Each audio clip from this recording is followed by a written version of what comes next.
Metal has some varying stereotypes, and this can span across genres. This can be literally built in from the 60s and 70s, or this can just be rooted in plain idiocy. And because I'm fucking crazy, because I'm literally loco in the head and a lunatic when it comes to taking on big projects, I wanted to take the bulk of the majority of claims that people have about heavy metal, both inside the community and outside the community, to sort of make sense of why people think the way that they do. Now, obviously, there can be little micro stereotypes and things that I'm not going to touch upon in this video, and if there are any major ones that you personally think that I left out of this video, you can let me know. I have quite a few here, and I'm going to go down them pretty quickly because I don't want to linger on one, but feel free to share your thoughts in the comment section below, your opinions of these stereotypes, if they've ever affected you personally or someone you've known, as well as any that you think I missed out on. And of course, if you disagree, that's perfectly fine too. Starting with the claim that metal is satanic. This has been a primary thing that is associated whenever a genre bursts on the scene that the youth tend to like and that embodies some sort of counterculture politicism or a youthful exuberance that isn't seen in other contemporary genres. Usually it goes against the grain of what is normal or what is perceived as normal, and this happened a lot with rock and roll music, even blues music back when it first burst on the scene. Everyone always has the satanic scare, and with metal, when it burst on the scene and it had all of this devil imagery and this hellfire and this violence, and it had this really aggressive demeanor to it, as well as the way that people dressed and the way that people looked, it was easy for people, especially Christians, to equate it to just being satanic. And while there are certainly some bands that are pro-Satan or satanic in their nature, most of them, and I did a whole video essay on this, are more thematic and use it as a storytelling element as opposed to just believing it. Now, there is a lot of heavy critique of religion within metal, and that absolutely is correct, but metal as a whole just is not satanic, and that is a really warped stereotype that a lot of people hold, and honestly, still to this day, a lot of people deal with, especially if you're younger and growing up in an environment where that's not really supported, or people want to make those accusations of the music you listen to, because all they hear is heaviness, and all they see is this grotesque album artwork, and it's easy to come to that conclusion. And that leads me into my next stereotype, that metalhead Christians either don't exist or are few and far between,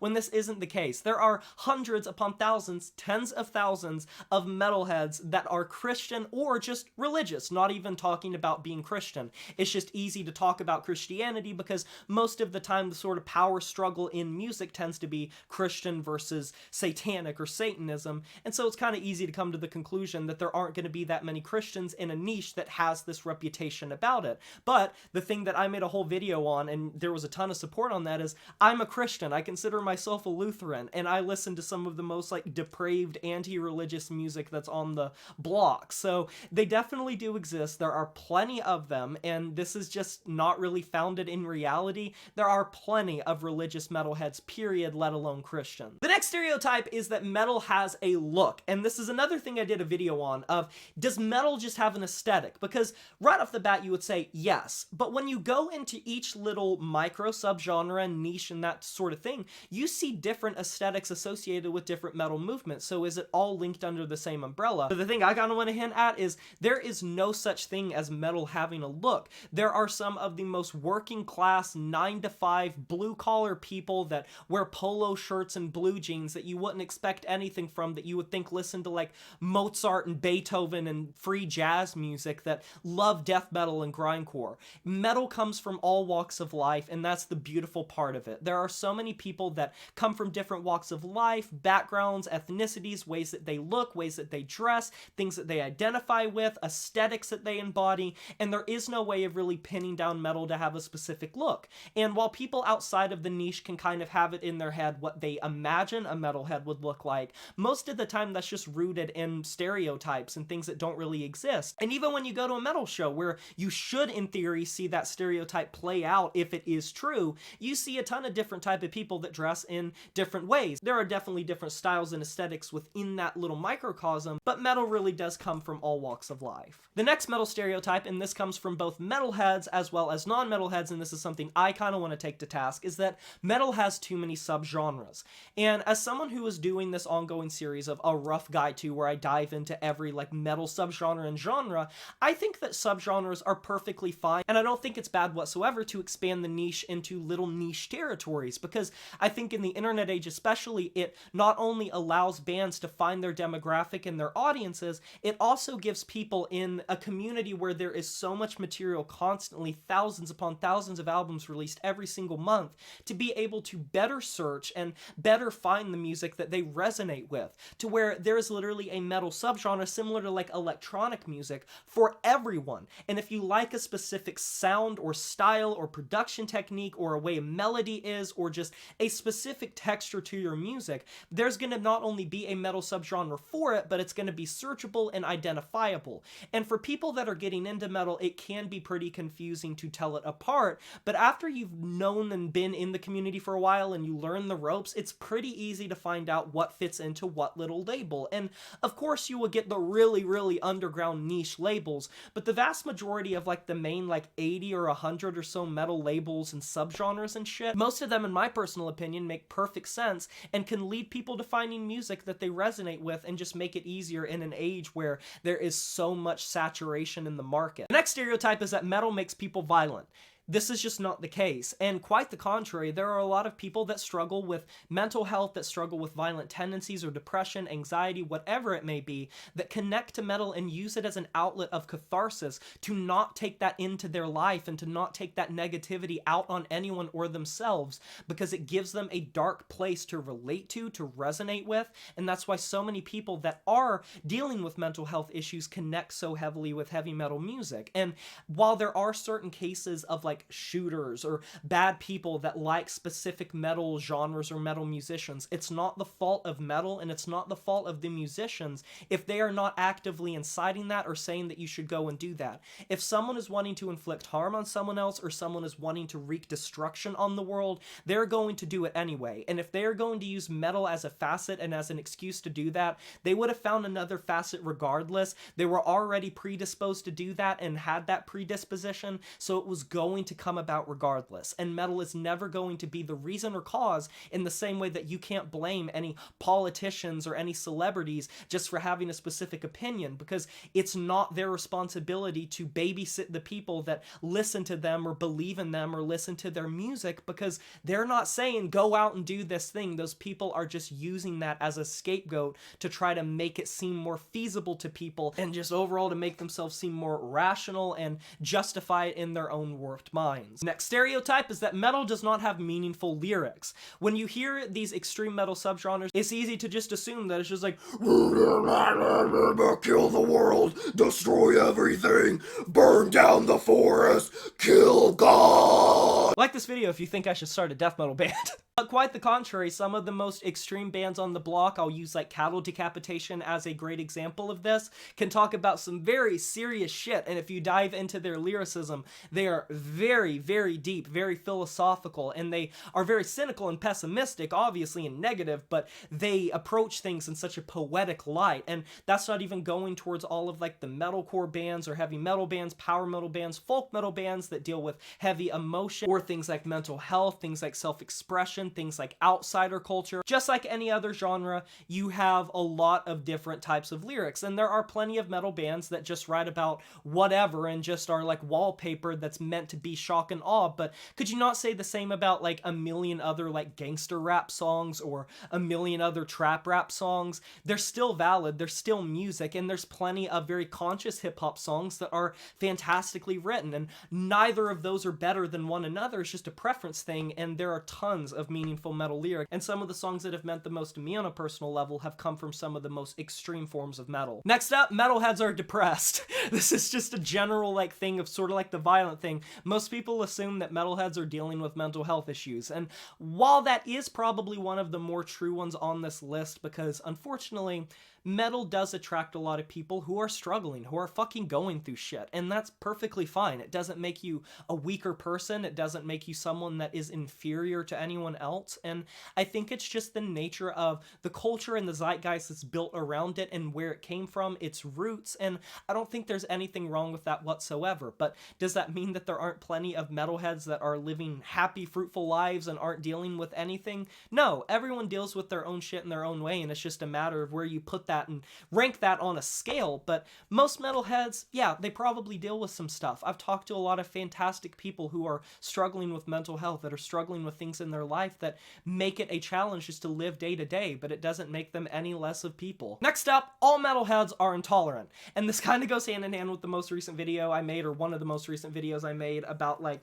LGBT discrimination, transphobia, and homophobia in the metal niche and subgenres. And unfortunately, this is probably one of the more true things, but I will also challenge that by saying there are plenty of metalheads that are some of the most tolerant. So it's definitely a very black and white spectrum where the bad really is aggressive and they're loud and they're heavy and they really do lay into the dick baggery. I will say that I just invented a fucking word.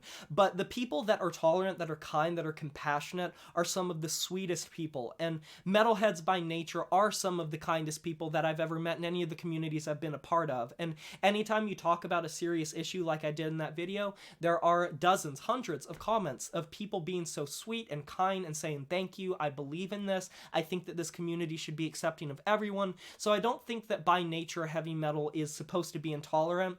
It's just the roots that it comes from, it's the way that elitists try to treat it, and it's just the fact that the loudest people will always stick out and seem like the most extreme and the most vocal. It's just unfortunate because a lot of it overlaps with some really shitty opinions in the metal community. Moving on from there, all metalheads are right-wing, and this is something that a lot of people think of when they hear things like NSBM, or they see this intolerance for different communities, or the way that some metalheads treat women weird or treat people of color weird. And I don't want to ramble on this part too much because this is just self-explanatory. There are plenty of liberal metalheads, there's plenty of progressive metalheads, there's plenty of conservative metalheads, there's plenty of libertarian metalheads, there's plenty of communists and anarchists, there's plenty of everything. Socialists, you could literally say anything. There are plenty of metalheads that fit into every box, and this thing's a whole big political compass. Moving on from there, similar to the depressed thing, all metalheads are introverted. Most people will assume that if you listen to this type of music or the way that you dress, it means that you're so alternative that you can't assimilate into society properly, that you are the black sheep. And while this is true for a lot of people, and many people can feel isolated and like outcasts, I obviously did, I think that it kind of is off base to just claim that everyone is. There are plenty of really sociable, extroverted metalheads that you wouldn't even realize are metalheads until they say it. And people that go out into the world and live their lives, work their jobs, have their families and friends, and they don't even really bring it up and you wouldn't even know it because they look and seem so normal compared to what people think a metalhead is generally. Moving on from there, metalheads are sexist. And this is probably one that is kind of goes hand in hand with a lot of the intolerance thing. And I did make a video on metal's like fascination with female vocalists and how they're held to such a different standard and gawked at and googled at in a very kind of gross fashion, disturbing way. And it just reeks of incel culture and it reeks of just weirdness and funkiness. But the vast majority of metalheads, I would like to think, just listen to a female-fronted metal band because they like the band, not because they're creepy to women, not because they hold women to a different standard. And metal by far is a very male-dominated community, and so when you have something like that, I will equate it a lot to like the gaming community. It's easy for women to not only feel outnumbered but overpowered in a lot of ways, and the sort of bro mentality that a lot of metalheads develop can make it a little difficult to differentiate what their opinions are of women and what their opinions are of just the community as a whole. And while there are definitely some bad apples, I would like to think that most people are normal, and the women that I've seen at metal shows, festivals, concerts are usually treated no different than the men. Besides just getting like some weird looks sometimes if they're wearing a scandalous or skimpy outfit, but that's just men. Moving on from there, it's not popular to like metal, or metal is not popular. And of course, metal does less numbers than like mainstream pop or hip hop, obviously. But if anything, I would argue that metal is in a place where it's kind of more popular than it's ever been and more safe than it's ever been in terms of accessibility and gateway bands and plenty of material to get people into the niche. And while you could say that back in the days of like Pantera charting at #1 on the Billboard Top 200 or the golden era era of Metallica were bigger, or like nu metal, you can make that claim because the early 2000s and the late 90s were a huge time for metal. I think now a lot of the older stereotypes have died away a little bit, and people are far more willing to accept heavy music being injected into stuff, and even like trap metal with like artists like Scarlord and stuff like that, and Megan Thee Stallion collaborating with Spirit Box, and Ed Sheeran being on stage with Bring Me the Horizon, and Lil Uzi Vert collaborating with Bring Me the Horizon, and Knocked Loose playing at Coachella, and the list goes on and on and on, and Lorna Shore being like a huge pillar in the community. It just continues. I think metal is in a good spot where it's honestly very popular, very accessible, and very easy for people to get into, and I think that's lovely. I'm about to shit my pants at this next one, but y'all are about to just universally cringe.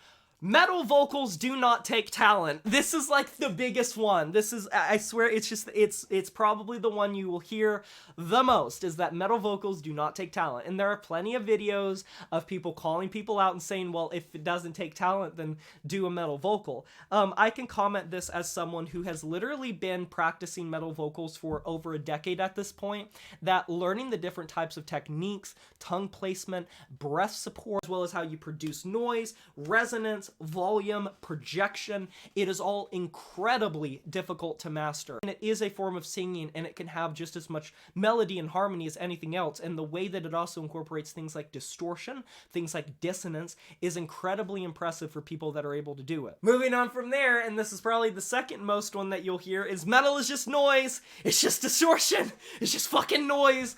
And this is like the funniest one because, yeah, you can think that it cannot be up your alley, it can be a little too loud for you, but metal is very much made up of a lot of complex, multifaceted genres and things coming together, and anyone who disregards metal as just being noise or writes it off as being inferior compared to what you define as real music, I think you're just barking up the wrong tree. Moving on from there, and this is something that I have heard from quite a few people, even people I know, is that lo-fi or bad production makes a song or album bad, or means that the artist or band that created it is lazy or not trying hard enough. And that is just something that is a misguided, misinformed thing for people that aren't in the genre. But when it comes to textures, yeah, there can be such a thing as a bad mix, but there are so many ways that aesthetically having a lo-fi production technique or a way that you produce a style is very deliberate and intentional, and a vintage sort of aesthetic can be mistaken for being bad or being bad music or a bad mix from someone that expects hyper sanitized and clean production in the same way you get from mainstream music. And so when they hear something that they define as bad, it's very easy to lump that in with just being bad music overall, when in reality the way that you produce music in the metal community is very diverse, and you have everything on the spectrum from very hyper sanitized, very technically engineered music to very raw and primordial sort of techniques that are just as valid as the very hyper sanitized ones and can be just as deliberate and intentional as the hyper sanitized one. It's just something that you need to get in the niche to really understand properly. Next up, metalheads are closed-minded and only listen to metal, and this is just not true. If you've ever watched like the Amoeba series, like What's in My Bag, for where they do like metal artists and stuff and rock artists, they listen to some of the least metal shit you've ever known and even say they're influenced by that. Some of my favorite artists and some of my most listened to albums and songs and bands and things of like the last year were like ambient music and folk music and hip-hop music and electronic music. I have a very wide range of music listening. I just don't talk about it a lot on this channel because I primarily centered around metal, rock, and experimental music. I know for a fact there are so many metalheads that love a ton of different material, especially rock, which that's a given, but especially hip-hop. There are a lot of metalheads that are also hip-hop heads. You just gotta find them. Next up, all metalheads are either elitists or gatekeepers. And while this is true and it's a very vocal subsection, most of the time, if people are doing that to you, they're just douchebags. And the vast majority of this community is welcoming and always wanting people to relate more, resonate more, and get into the music that they love, because it gives them more community and friends and people they can talk to and connect with, and more people that enjoy and support the bands that they love. It's never a bad thing, and while there are a lot of gatekeepers and elitists in this community has talked its head off about them, and I think that it's died down a lot and become a lot less popular to be that way, elitists have have a lot of reasons that they feel the way that they do. Some of them are more valid than others, I will say, but most people are very welcoming and want to see more people enjoy the thing that they enjoy. And that wraps it up for me. Let me know down in the comment section below your opinions of these stereotypes and any you thought I missed. I can't wait to hear it and discuss it with you, and if you disagreed with any, let me know that as well. I want to have a little bit of a debate, a little bit of a discussion.